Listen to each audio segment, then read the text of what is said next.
gracias, Ernesto, por la presentación, por la invitación y sobre todo agradecerte mucho la reunión que mantuvimos acá en Europa, bueno, pues es una gozada después de todo esto que ha ocurrido, pues tener la oportunidad de vernos, de saludarnos, darnos un abrazo y conversar sobre estas cuestiones que están cambiando tanto el mundo, que de esta manera tan acelerada y que sin duda pues durante la pandemia pues, bueno, pues se han acelerado todavía, ha tenido un crecimiento exponencial todo esto, ¿no? Por eso pues me hace especial ilusión el que hoy podamos estar aquí conversando y dispuestos a poder compartir con todos ustedes pues esta introducción, esta presentación un poco en donde, pues bueno, pues con una visión práctica me permita pues un poco facilitarles o darles un acercamiento a estos conceptos de identidad digital y el futuro del dinero que tanto nos inquieta, ¿no? Que tanto se habla de ello. Así que si me lo permiten, les compartiré pantalla y así de esta manera pues una pequeña presentación que he podido realizar para ustedes y así pues podemos estar comunicados. Tienen asimismo pues abierto el canal de chat para poder realizar cualquier cuestión que quieran preguntar y justamente en el momento en el que finalicemos la sesión le facilitaré a Ernesto la presentación para que se la haga llegar y puedan todos tenerla en este contexto. Así pues, muchísimas gracias por esta oportunidad y un poco pues poner el contexto de por qué estoy aquí. Además de, como dijo Ernesto, pues nos conoceremos y hemos ya tenido ciertas interacciones. Bueno, pues en los últimos años me he podido formar y especializar, vamos a decir, con una tecnología tan nueva. Hablar de expertise es muy osado y además está cambiando mucho. Pero bueno, me ha dado tiempo un poco pues a posicionarme con esta certificación de arquitecto de soluciones blockchain, de Blockchain Solutions Architect, en la cual pues hay un entendimiento profundo de cómo funciona la tecnología y sobre todo cómo funciona la tecnología en el contexto real, ¿no? En el contexto de las personas. Mi formación pues también humanista, pues aquí al final también me permite pues un poco profundizar sobre esto porque, bueno, no nos olvidemos que al final el dinero es surge, luego lo veremos, surge como un instrumento de cambio de valor entre personas, ¿no? Entre pares. Y la tecnología blockchain se basa precisamente en esa descentralización a través del peer-to-peer y de poder comunicarnos. Tuve la oportunidad de estar viviendo y trabajando en Panamá, guardo estrecha vinculación con Panamá, además de formar parte de la Junta Directiva de la Cámara de Comercio Digital y Blockchain, desde la cual pues, bueno, pues se profundizan sobre este tipo de cuestiones de digitalización y tecnología. Vamos a dividirlo con los dos bloques, identidad digital por un lado, el futuro del dinero por el otro, de tal manera que nos permita pues encauzar las dos hacia una reflexión final en la que podremos tener pues ese debate sobre aquellas cuestiones que estimen ustedes oportunos. Y sobre todo no perdamos la ocasión también de que bueno, estamos en Banca Forum, profesionales de banca, con un perfil además de que nos preocupa pues la gestión del riesgo no sé si nos preocupa más el riesgo o la gestión del riesgo, pero tenemos presentes y estar alertas de cuáles son esos riesgos que rodean a nuestra actividad. Y sin duda que la gestión de la identidad y la protección de los datos de las personas, bueno, pues nos ha traído siempre más de un quebradero de cabeza y es una preocupación constante, ¿no? Llevamos ya unos años en los que ya utilizamos Internet de manera masiva y las propias aplicaciones que utilizamos pues no mantienen ese principio del privacy by design que decimos y muchas veces pues e incluso de manera involuntaria pues estamos cometiendo pues algunas infracciones que desde la presunción de riesgos pues nos deben preocupar y debemos estar alerta, ¿no? Esas soluciones tradicionales pues cada vez más incapaces de poder proporcionar una experiencia, por un lado, que estamos pidiendo continuamente en nuestras interacciones digitales, una experiencia y un nivel de seguridad. Si además a esto le queremos añadir una capa de privacidad, pues entonces tenemos ahí pues, tecnologías que incluso se puedan contradecir, ¿no? Siempre nos encontramos en este mundo digital, en esa pelea constante entre seguridad versus privacidad y cuál de las dos puede prevalecer o tiene que prevalecer. Lo ideal es que se cumplan las dos, pero no siempre es fácil. Y si además queremos brindar un servicio excelente, una experiencia excelente, pues entonces se nos complica un poco más. Sin embargo, es una tendencia que cada vez la tenemos más presente. Como presentes tenemos pues que ese riesgo de la violación, de la infracción referente a la protección de los datos o a la seguridad de los datos o a los riesgos derivados de los datos, cada vez se produce más. Bien por una acción pasiva, en el cual en nuestra organización pues, no tomamos las medidas adecuadas, o bien por una acción activa, en la cual alguien voluntariamente pues, invadir nuestros sistemas para poder apropiarse de esos datos con una intención ilícita, como pueda ser pues, darles un uso fuera de la organización o incluso su comercialización, o el poder pedir un rescate o poder pedir una, pues una cantidad, una extorsión por esos datos, ¿no? A sabiendas de que podemos estar cometiendo un delito si eso sale público. Entonces, aquí el concepto de identidad digital cobra mucho valor.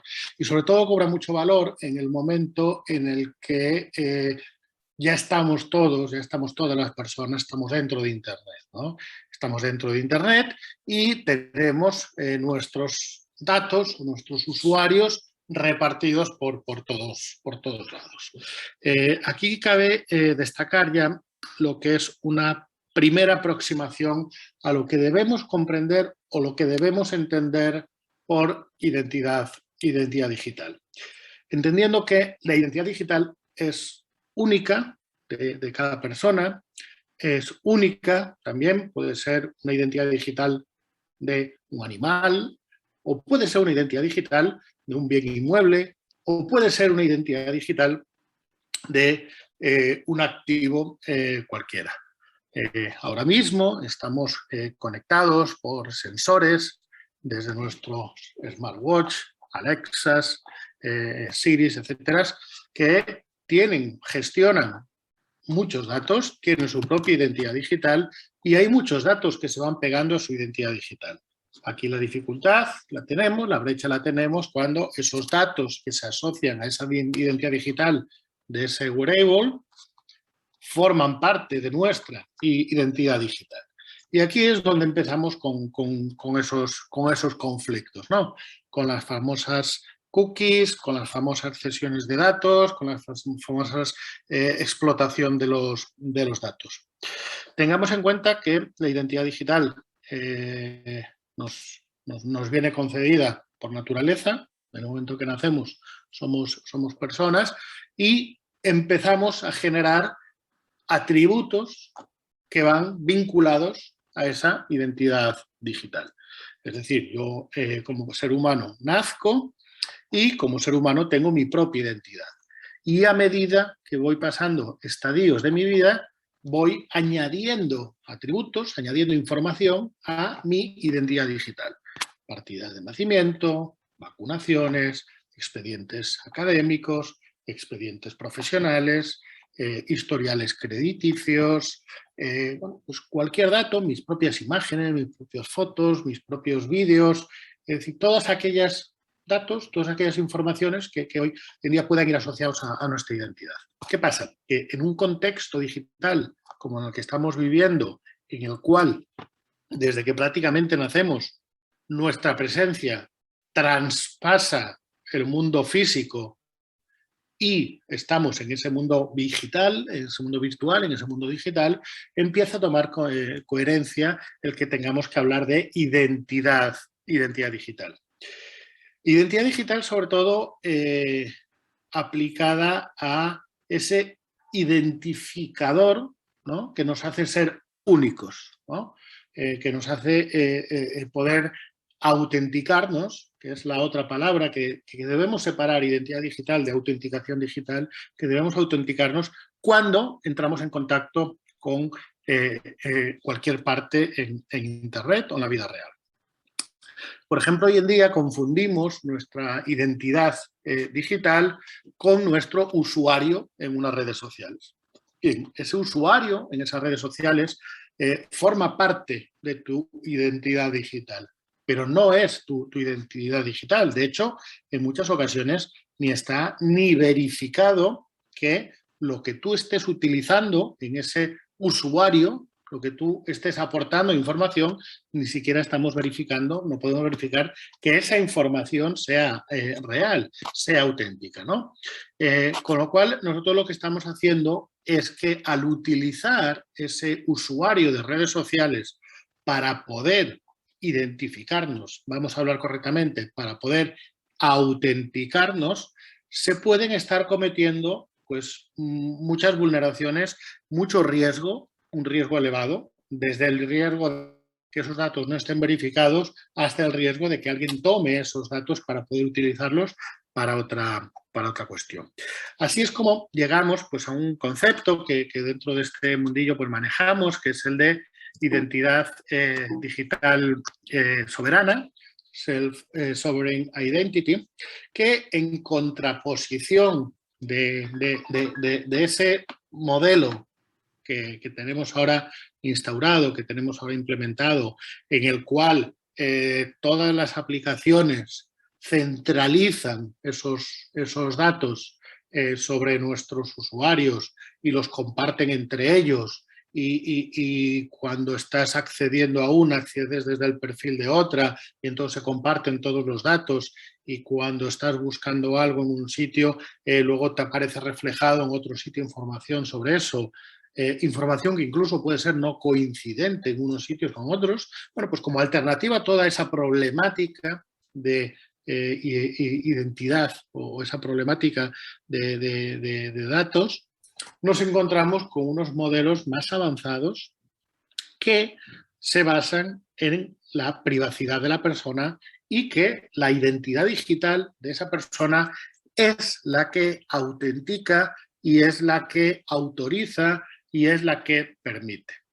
Hablamos de descentralizar los datos. En vez de que los datos estén concentrados en esa aplicación, con tecnología blockchain, tecnología que proviene de la criptografía, lo que hacemos es que tengamos nuestra identidad digital, vayamos añadiendo atributos a nuestra identidad digital y lo que hagamos sea autenticarnos en aquellas aplicaciones en función de aquella información que sea estrictamente necesaria y que nosotros estemos dispuestos a compartir. Pensemos en que cuando, por ejemplo, nosotros estamos reservando, vamos a hablar de un billete de un avión, nos están preguntando por nuestra cédula de identidad, por nuestro pasaporte, en donde están accediendo a una información desde el nombre de nuestros familiares, nuestras direcciones, nuestro historial de vuelos, de viajes, que no es necesaria quizás para eso que estamos haciendo en ese momento, ¿no? Pensemos en aquellos momentos en los que estamos enseñando una cédula. No es necesario que invadan nuestra privacidad para poder acceder a toda esa información. Sin embargo, si utilizamos una identidad digital soberana,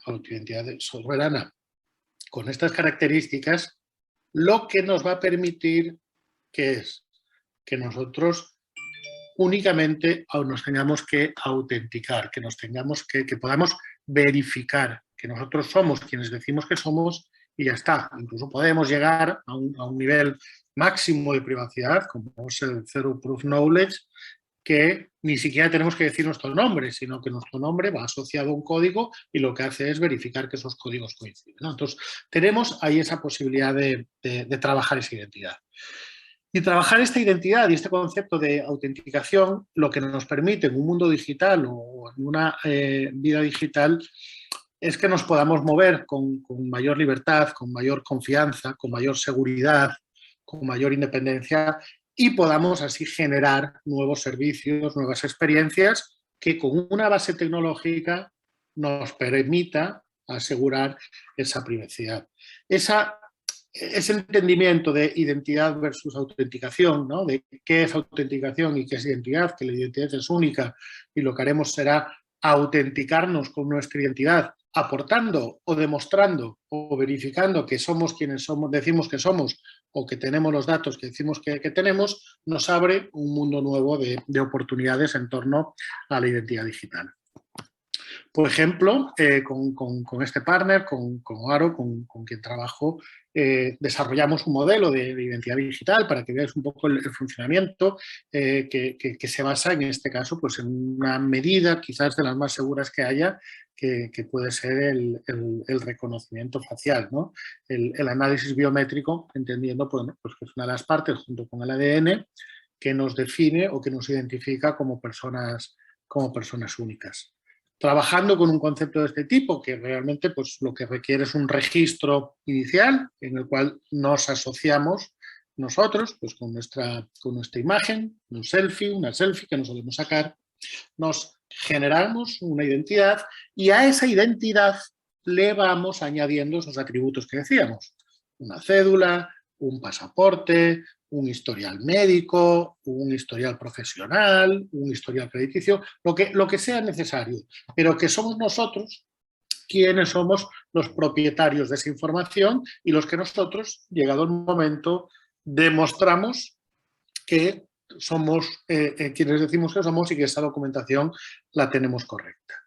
Esto, como beneficios para negocio, beneficios de negocio, pues bueno, veamos todas las oportunidades que podemos tener a la hora de hacer un onboarding de clientes, que pueda ser pues, de una manera segura, de una manera incluso pues, con una experiencia divertida y lo que nos puede ayudar esto pues, en el ahorro en costes y en tiempo, ¿no? El no tener que estar utilizando contraseñas con todo lo que requiere también desde la visión de riesgos, la actualización y custodia de contraseñas.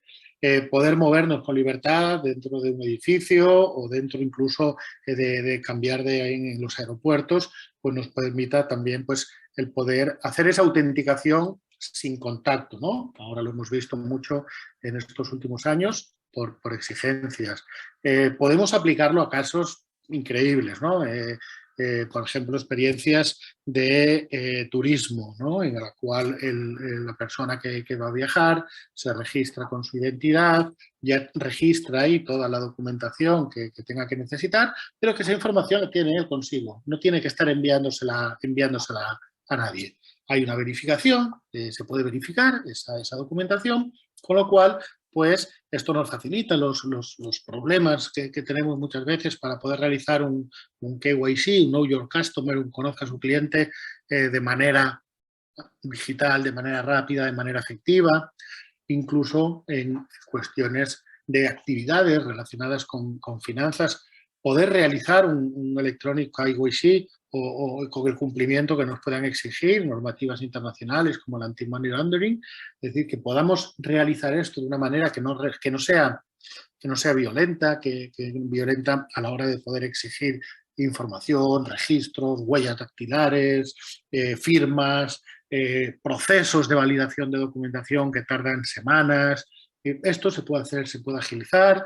La entrega de credenciales para poder acreditar o autenticar a alguien cuando viene a hacer una visita o un pasaje temporal. Gestión de la relación con el empleado, con el trabajador, muy importante también. Y al final lo que nos permite el poder llevar nuestra identidad con nosotros a cualquier parte, con lo que es ya pues ejemplos universales como son los de las votaciones electrónicas, poder participar en cualquier proceso con administración que tengas que realizar, poder realizarlo de manera digital, de manera ágil, comprobaciones de idoneidad, comprobaciones académicas, bueno, pues toda aquella documentación, pensemos que en vez de estar enviándola por valija o enviándolas por correos, con una postilla, bueno, podemos hacer ya todo digital. En esto consiste la identidad digital y lo que nos permite el poder movernos libremente, ¿no? Como nos gusta pues a Resto y a mí decir, como nómadas digitales, ¿no? Un nómada digital que lleva su identidad consigo y todo lo que le va ocurriendo lo añade a su identidad y se va moviendo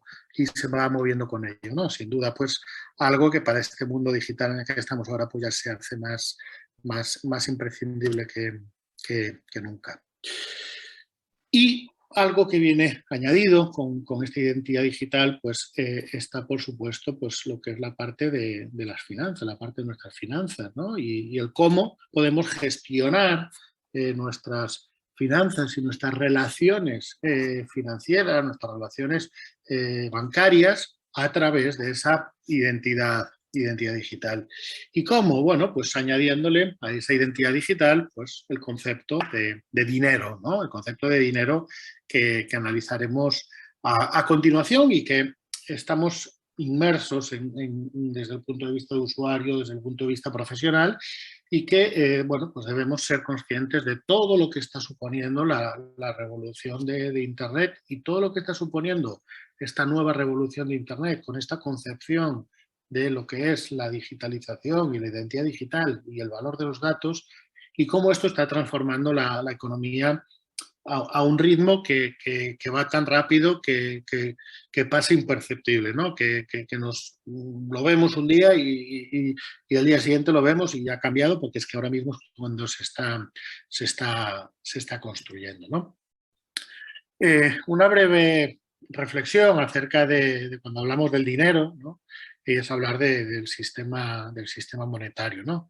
Sin retrotraernos en Sumeria y en todas las iniciativas de trueque y demás, y yéndonos pues, a algo de los últimos 150 años, pues vamos a hablar vamos a poner el punto de partida en lo que le denominamos en su día el patrón oro, ¿no? El patrón oro, que efectivamente lo que nos indicaba el patrón oro era el poder emitir moneda o el poder disponer de moneda, de papel, en función de la cantidad de oro que tuviésemos, ¿no? Que estuviese respaldado en ese oro. Ese patrón fue con el tiempo pues, modificándose y adaptándose y bueno, pues por un estímulo de buscar estimular la economía, pues ya los ratios de reserva pues fueron cambiando, ¿no? Y realmente pues no hacía falta tener la misma cantidad de valor en oro que de moneda en circulación, ¿no? Esto pues bueno, pues fue avanzando y presentó una problemática o una paradoja, bueno, pues en el momento en el cual pues esos ratios de reserva cada vez bajaban más y bueno, pues en un momento de reconstrucción global como fue la finalización de la Segunda Guerra Mundial, bueno, pues se decidió que ese patrón oro bueno, pues que era demasiado rígido, demasiado estricto, ¿no? Y que, bueno, pues que esa reserva en oro, reserva en valor oro, pues que se podría romper, ¿no? Y que a fin de cuentas, que como, bueno, ya se venían utilizando ratios, pues que se pudiese emitir papel, ¿no? Basándonos en otros criterios, como pudiese ser el de los pagarés o el de la deuda, a fin de cuentas, ¿no? Aquí es interesante, como anotación, para aquellos que están presentes, que sean o que tengan interés por la historia económica, la paradoja esta del dilema de Triffin, ¿no? Que, bueno, pues un poco nos viene a decir que aquellos países que emiten moneda, emiten papel y que ese papel es utilizado como reserva, como valor, al final lo que generan es un mecanismo en el cual, bueno, pues hay unos que siempre van a estar en déficit y hay otros que siempre van a salir ganando, con independencia de la cantidad de moneda que se emita, ¿no? Y esto, pues, de cara a los estímulos y de cara a esa reserva de valor, pues, bueno, pues genera sus complejidades. En este contexto, pues como vemos, pasamos de un billete, ¿no? En este caso, pues vamos a hablar del dólar, por ser Panamá una economía dolarizada y por globalmente estar en una economía dolarizada, pasamos de un papel que realmente ese papel lo que nos dice es que hay un dólar, perdón, un oro, una cantidad de oro que lo respalda. Pasamos de ese concepto pasamos con la emisión de deuda, que al final es una deuda que es una generación de un activo nuevo que se refleja en un libro contable y que como contrapartida se emiten, se imprimen billetes. Bueno, pues pasamos a un dinero basado ya en un patrón de lo que denominamos fiat o dinero de deuda, que puede ser y se moviliza ya de manera digital, ¿no? Llegamos aquí al concepto del dinero digital, concepto que, bueno, pues aunque hoy en día estamos dándole muchas vueltas, ya venimos utilizándolo desde hace mucho tiempo, ¿no? Mover dinero de un país a otro no se hacía de manera física, ¿no? Anotaciones contables, lo que es el protocolo SWIFT, ya utilizaba ese dinero digital, ¿no? Con toda la irrupción, además, del dinero plástico o el dinero de las tarjetas, todo ese negocio pues también genera que se pueda mover dinero de manera digital, ¿no? Incluso pues tenemos soluciones como PayPal que ya nos permiten, y todo lo que le hemos llamado el neobanking, que lo que permiten son, pues bueno, plataformas que conectan unos bancos con otros a través de movimientos de saldos, ¿no? No hay movimiento físico del dinero, no hay esos arbitrajes, bueno, hay unos arbitrajes digitales, pero no hay ese movimiento físico del dinero, ¿no? Con lo cual, podríamos decir que en el dinero digital, en el contexto en el que nos movemos ahora, bueno, pues el dinero al final viene respaldado, ¿no? Viene respaldado por unas anotaciones contables, por unos datos que están referenciados a una emisión de deuda. Claro, estas emisiones de deuda que recientemente en los últimos meses hemos visto pues continuas, pues provocan este efecto que, bueno, dentro del mundillo de los criptoactivos y el dinero digital, pues hablamos del money printer go brr, que es precisamente, bueno, pues que esos estímulos económicos basados en la emisión de deuda y la impresión de billetes, al final lo que está generando o lo que está provocando, bueno, pues más allá de incentivar la economía, lo que provoca o lo que conlleva es a las teorías del ciclo económico de inflación y son políticas que al final pues acaban provocando que el valor del dinero papel se pierda, ¿no?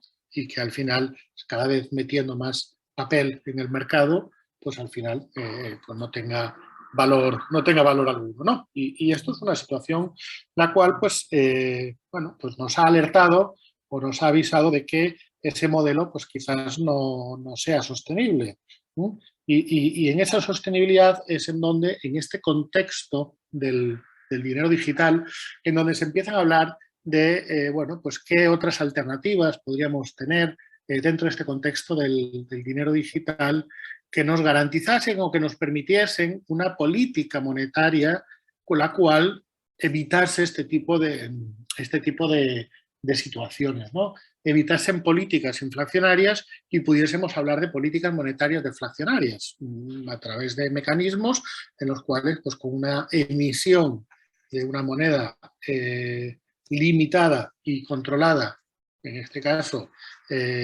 vamos a decir que respaldada por el uso que hacemos de la tecnología para poder certificar y verificar que no se realizan operaciones de doble contabilidad o de doble gasto, bueno, pues en este contexto es en donde surge pues, el ya famoso y conocido Bitcoin, ¿no? En el cual pues, está en todas partes y que, bueno, sigue generando mucha tirantez, ¿no? Sigue generando mucha desconfianza porque no se conoce o no se percibe cuál es el verdadero valor que subyace detrás de toda esta tecnología que es Bitcoin. Bitcoin es una tecnología.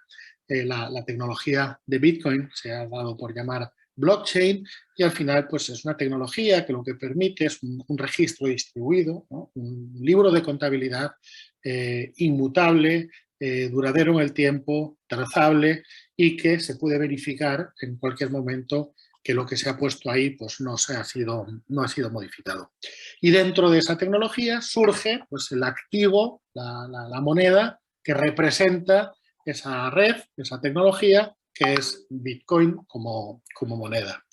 Bitcoin como moneda, que es un activo digital, deflacionario, porque tiene una emisión limitada, hay un número limitado de bitcoins que se van emitiendo a medida que va avanzando el desarrollo, el despliegue de la red, y que pues, en unos momentos iniciales lo vimos como una herramienta de política monetaria, y así se está utilizando en algunos contextos, y que lo que nos ha permitido es movernos hacia un nuevo patrón, ¿no?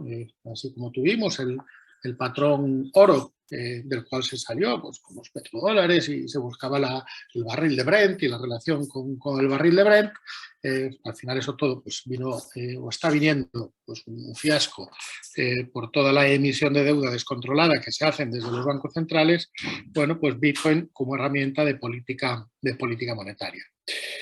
¿Qué está pasando en estos últimos años? Bueno, pues desde que el 2008 salió ese primer papel, esa primera investigación, publicación que nos hablaba de cómo funcionaría Bitcoin, bueno, pues Bitcoin ha ido adoptando un cambio de papel, ¿no?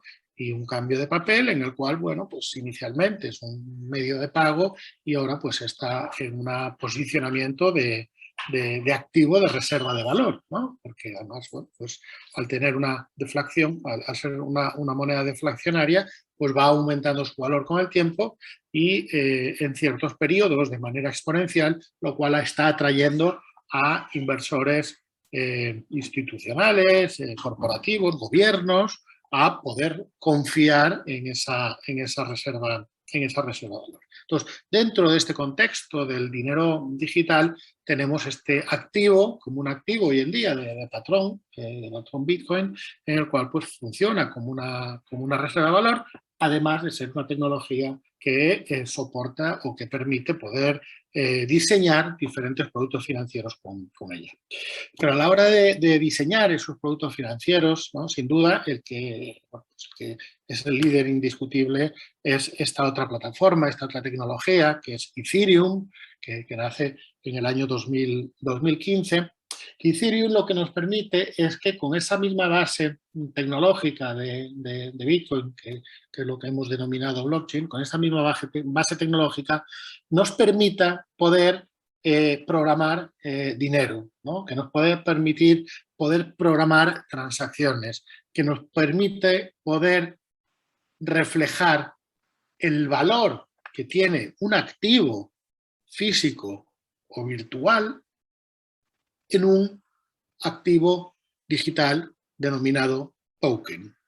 Esto es, que podemos reflejar el valor de un activo, esos datos de esa valoración de ese activo, esos datos de esos derechos de lo que representa ese activo, podemos reflejarlo en un token. Un token que pueden ser tokens de utilidad, pueden ser tokens de seguridad, security tokens, activos financieros, pero que esta tecnología de Ethereum lo que permite es poder desarrollar esto de una manera ágil, ¿no? Hay muchas otras tecnologías que están corriendo paralelas o porque basándose en Ethereum, pero que al final se basan en estos mismos mecanismos, ¿no? Y a partir de aquí, pues toda una serie de monedas o de productos financieros que nos permiten poder llegar hacia mecanismos de liquidez de mercado y de poder generar liquidez de operaciones, ¿no? Y eso es el entorno de lo que ahora pues le llamamos el DeFi o el DeFi, que es las finanzas descentralizadas, ¿no?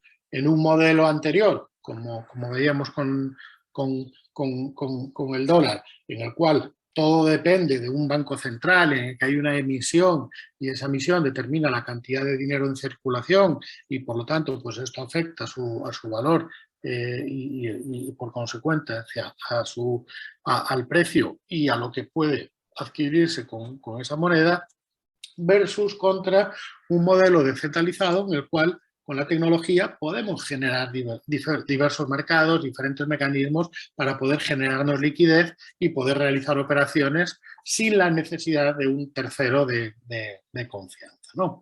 Obviamente, como podremos observar, tocamos de lleno ciertas situaciones para las cuales, bueno, pues la regulación pues, ha estado observando en los últimos años y, bueno, pues cada vez se va posicionando un poquito más. Pero la base del futuro del dinero, la base del dinero digital, radica precisamente en este concepto, ¿no? En ese concepto en el cual pasamos o estamos en un modelo de un Internet en el cual nos movemos, en el cual desarrollamos nuestras actividades, en el cual se registran nuestras operaciones, de un modelo de información a un modelo de valor, ¿no? En el cual se generan toda una serie de transacciones y en las cuales, y aquí es donde está el futuro del dinero, ¿no? Y en las cuales ya no solo es ese activo financiero, ese papel impreso por un banco central el que pueda determinar poder hacer intercambios, sino que realmente en donde nos estamos moviendo es en el Internet del valor. Entendiendo que en el Internet del valor lo que podemos hacer es que cualquier activo, cualquier actividad, cualquier derecho que nosotros tengamos que represente ese valor, tenemos un mecanismo digital que nos permite poder conservarlo, transferirlo y operar con él, ¿no? Y ahí es donde se nos abre pues, este nuevo paradigma, ¿no? Vamos a hablar así, es donde se nos abre este nuevo paradigma del futuro del dinero, en el cual no hablemos ya de dinero, sino de lo que hablemos sea de valor, y que ese valor pueda ser transmitido, ya que hay una tecnología que nos facilita poder transmitir de una manera sencilla, rápida, cómoda, manteniendo la privacidad, ese valor. Así que como reflexión, antes de pasar a ver estas preguntas que estoy lanzando, como reflexión final diríamos que bueno, pues que la identidad digital unida a ese concepto de valor, el valor que tenemos las personas, el valor que generamos las personas, bueno, pues nos permite a través de esta tecnología de blockchain y criptomoneda poder desarrollar un nuevo modelo de negocio, una nueva economía. Con atención, con cuidado, ya que las noticias que escuchamos y que vemos continuamente están ahí por algo. Y están ahí por algo porque es un ecosistema, es una tecnología que está dominado, pues, por un lado, pues, por auténticos entusiastas que tratan de imponer o tratan de obligar a utilizar esta tecnología sin que antes haya ese proceso de reflexión, de entenderla, de para qué sirve, para qué la puedo utilizar. A todos nos suena muy atractivo, muy sexy, el poder realizar un pago a través de un reconocimiento facial, un pago biométrico, pero debemos ser conscientes de cuáles son las oportunidades o para qué es esto necesario, ¿no? Tener que realizar o poder realizar un pago biométrico en el supermercado debajo de mi casa puede ser una experiencia muy agradable, pero también va a obligar a un compromiso en la gestión de esos datos, con lo cual hay que estar con atención. Puede ser interesante, puede ser muy divertido, pues todo lo relacionado con las criptomonedas, y de hecho lo es un mundo apasionante, que esto está pues afectando a la economía y está moviendo la economía, pero también hay unos riesgos nuevos que vienen acompañando esta tecnología que provienen precisamente, bueno, pues de aquellos detractores, aquella gente que en su análisis, y con todo respeto su análisis, pues no ven una base sólida o una base monetaria, o gente que no quiere cambiar un modelo de política monetaria e inflacionaria, porque eso le puede provocar pues, moverse de su situación de poder. Y ese es uno de los grandes riesgos que tiene esta tecnología, en el que esa influencia de poder desplazarse, ese poder, ¿no?, de estar centralizada la política monetaria a estar descentralizada, es un cambio brutal, que provoca pues, una revolución, ¿no?, que provoca una revolución. Y como en toda revolución, pues hay gente que también pues, vive o se aprovecha de la revolución en sí misma. Y ahí también pues, es en donde pues, hay que tener y estar muy atentos, ya que surgen muchas oportunidades de fraude, de delitos que están ahí presentes, ¿no? Entonces, debemos combinar esos riesgos y la recomendación que puedo dar, y no se me ocurre otra mejor, es esta del do your own research, ¿no? Es decir, vamos a hacer nuestra búsqueda, vamos a investigar, a ver qué es lo que pasa y de esta manera pues poder llegar a algunas conclusiones que nos permitan pues poder, bueno, pues poder estar mucho más seguros. Voy a